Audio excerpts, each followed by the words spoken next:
네, 안녕하세요. 자, 비가 상당히 많이 내립니다. 제가 있는 지역만 비가 내리는 건지는 잘 모르겠습니다만, 비 피해 없도록 꼭 주의해 주셨으면 좋겠습니다. 이 시간에 HLB 제약과 넥스사이언스에 대해서 좀 말씀을 드려보도록 하겠습니다. 자, 바로 차트를 좀 보면서 확인해 볼게요. 자, 먼저 제약부터 보도록 하겠습니다. 지금은 이 프로그램, 자, 외인 수급 상당히 강한 것을 볼 수가 있습니다. 지금 위치, 이거는 뭐 전에도 말씀을 드렸지만 기술적인 부분으로 봐도 저점일 수 있어요. 단기 저점으로. 자, 그런데 이게 밀리지 않아야 된다라는 조건이겠죠. 밀리면 고점이 되는 거죠. 여기가 저점이 되는 게 아니라.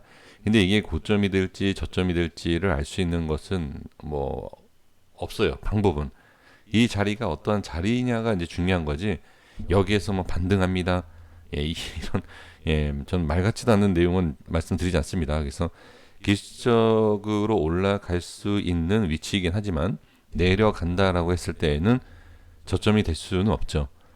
그래서 이제 프로그램 쪽에서도 자꾸 여기에서 이제 들어오는 게 바로 기술적인 단기 반등 자리이기 때문에 들어올 수 있는 것이다. 저는 그렇게 판단을 하는 것이고요.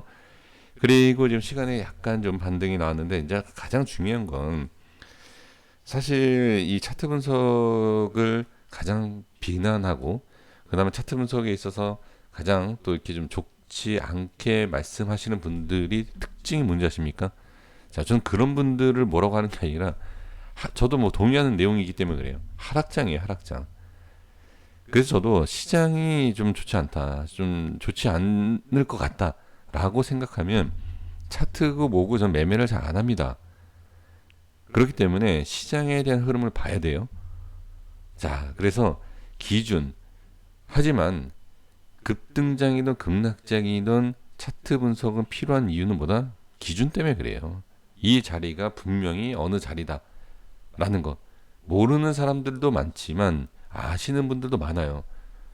그러면 그 아는 사람들은 매수를 할 수 있는 것이고 그 알고 있는 흐름이 바로 뭐 프로그램 쪽에서도 반등, 매수 그리고 또 뭐 세력들도 들어올 수 있는 거다라는 거예요. 그래서 자, 상승 하락에 대한 확실성 갖는 것보다는 그 기준을 알고 그 기준에 있어서 시장 때문에 하락을 했다. 아니면 그 종목 때문에 그런 종목 자체가 하락을 했다. 그것을 가지고선 기준을 잡고서 매매하시면 된다라는 거예요. 그래서 시장이 어떻고 종목이 어떻고 그게 문제가 아니라 이 자체의 위치에 대해서 정확하게 알고 계시면 된다. 그래서 저는 다시 말씀드리지만 상승 하락에 대해서 모르지만 기준에 있어서는 누구보다 자신 있게 말씀을 드릴 수 있다라고 얘기하는 것이 그 기준이 분명히 어느 정도 이 과거의 어떤 종목들과 차트를 봤을 때 이런 위치에서는 이런 경우가 있더라라는 것이 분명히 통계적으로 나오진 않죠. 통계적으로 나오는 건 아니지만 제가 그동안에 봐왔을 때 이 정도 이런 모습이 나오더라라는 것을 모르시는 분들이 계시기 때문에 말씀을 드리는 겁니다. 네, 좀 설명 길었죠? 설명 길었지만 그게 바로 오늘 영상의 핵심입니다. 반등이 나와야 돼요. 반등이 나와야 되고 그리고 지금 보시면 이 색칠한 부분은 단기적인 흐름과 중장기의 영향도 마찬가지예요. 단기로 돌파를 못하는데 중장기로 간다라는 건 말이 안 되죠. 일단 돌파가 나와야 중장기도 상승이 나오는 거 아닙니까? 그렇죠? 자, 보시면 이 색칠한 부분에 대한 내용이 뭐였었죠? 자, 이 수급에 대한 밑꼬리에 대한 것과 윗꼬리에 대한 수급 설명드렸고 그리고 저항 생기죠? 저항 생기죠? 네, 그래서 못 올라간다. 이렇게 보시면 돼요. 지금은 못 올라간다. 이렇게 보시면 되는 것이고 이제 내일 이후에 반등이 나와야 하는 이제 슬슬 반등이 나와야 하는 위치이기 때문에 자, 단기적으로 저항이 생겨 못 올라갔지만 이제는 슬슬 올려주면서 돌파를 시도하느냐 이걸 보시면 됩니다. 그래서 현재 위치의 모습과 흐름과 왜 이런 모양이 나오는지를 이해를 해주시면 돼요. 이해를. 상승한다 하락한다 이게 아니라 지금 현재 모습이 이렇다라는 것을 알아주시는 것이 가장 중요합니다. 네, 상승한다 하락한다 이거 거기에 집중하지 마십시오. 나중에 큰 코 다치십니다. 자, 넥스트 사이언스 보도록 하겠습니다. 자, 넥스트 사이언스도 보시면 똑같은 내용이죠. 지금 이 위치에 있어서 자 저항이 생기는 것 그리고 갭하락에서 어떻게 그렇죠 갭 하락 이후에 이 캔들 저항 생긴 캔들을 뚫고 못 올라가니까 당연히 윗골이 생기고 음봉 빠지는 거죠. 뭐 이거 당연한 내용입니다.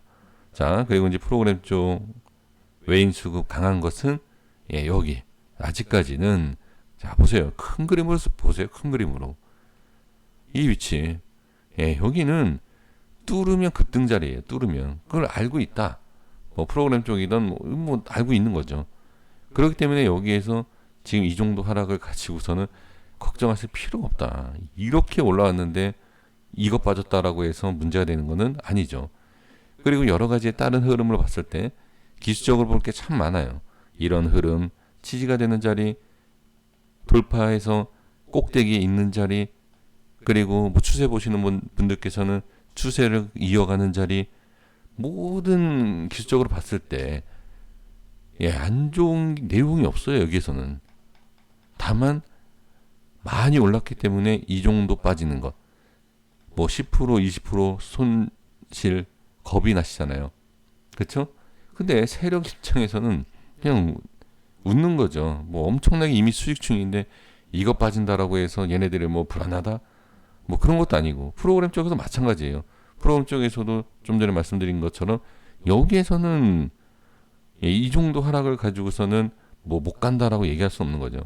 이렇게 푹 빠지고 나서부터 이제 문제가 되는 것이고 이전에도 말씀드린 것처럼 보세요 여기에서 이렇게 빠진다라고 해서 개인들만 겁이 나는 것이지 그렇지 않다.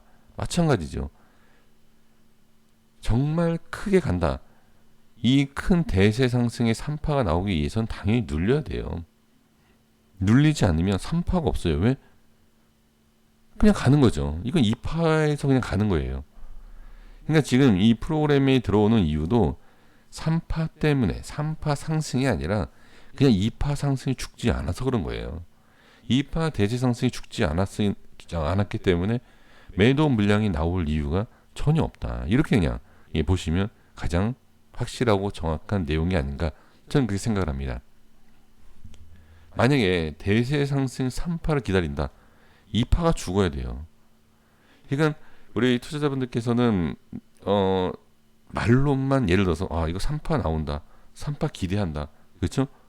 이것을 기대하시는 분들은 급락이 나와야 돼요. 급락이. 그래야 3파가 나오는 거죠.